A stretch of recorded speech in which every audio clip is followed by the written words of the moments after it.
In front of me is Google Pixel 10 Pro, and today I would like to show you how you can rename it. First, launch settings and scroll to tap on About Phone, available here right under System. Now click on device name at the top and type in whatever you want to, like Sunny. When you're ready, hit OK. And then tap on OK in device name pop-up about visibility, or your name won't save.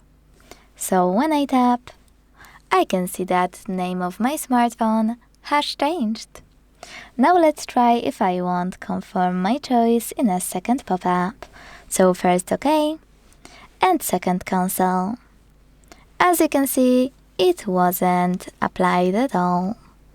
Thanks so much for watching. If you enjoyed this video, leave a like, comment and subscribe.